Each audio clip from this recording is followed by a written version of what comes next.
Jadi gini, menyatakan suatu aliran keluar daripada ajaran Islam itu nggak gampang. Itu kita harus lihat apakah ada dari bagian pokok-pokok agama yang dia tidak meyakini itu. Contoh, dia tidak beranggapan Ka'bah itu sebagai kiblatnya atau Quran sebagai kitab sucinya atau bagaimana, gitulah.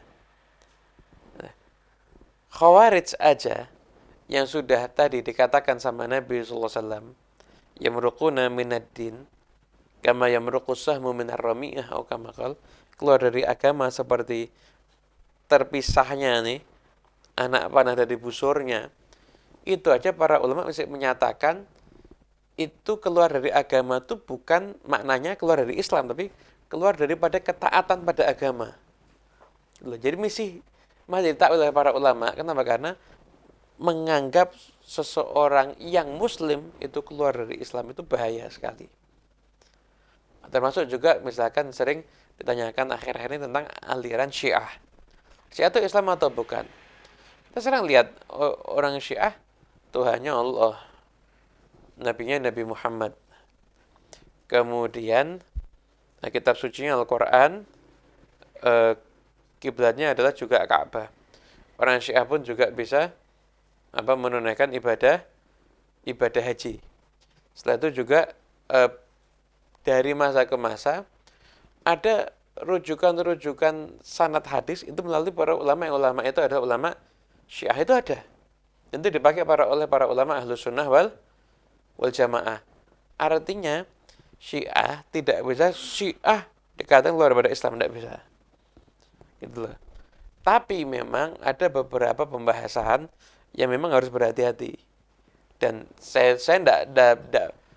rasa enggak orang Syiah terutama yang ada di Indonesia enggak meyakini hal ini. Contoh, ingkar kalau Sayyidina Abu Bakar sahabat Nabi itu bisa keluar dari Islam karena mengingkari ayat Quran. Karena Quran menyatakan Sayyidina Abu Bakar sahabatnya Nabi. Yaqulu li sahibi idhuma fil ghari. Li sahibihi, sahabat Nabi.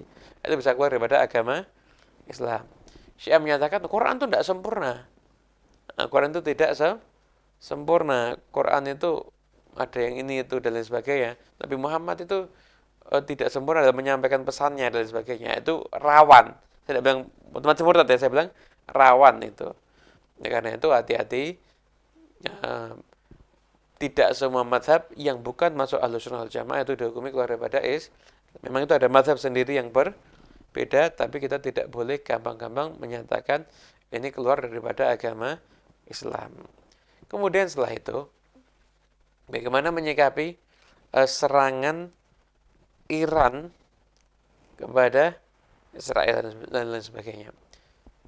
Kalau ada negara kafirkah, negara komuniskah, dia nyerang Israel.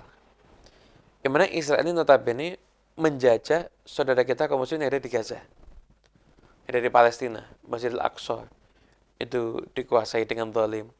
Kok ada negara kafir yang menyerang Israel?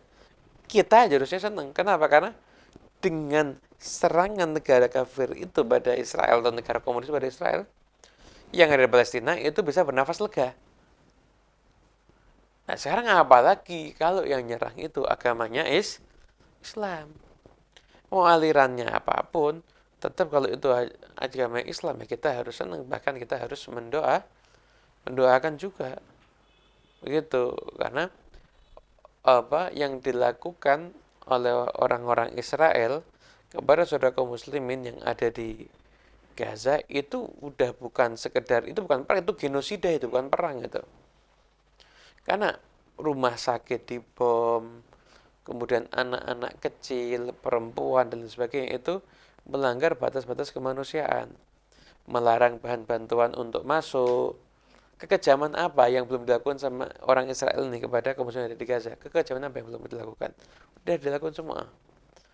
Itu Israel dan siapapun pendukungnya, ketika ada manapun yang menyerang, ya kita bersyukur Kenapa? Karena setidaknya saudara kita kaum muslim yang ada di Gaza itu insya Allah tetap dalam kondisi aman. Insya Allah begitu.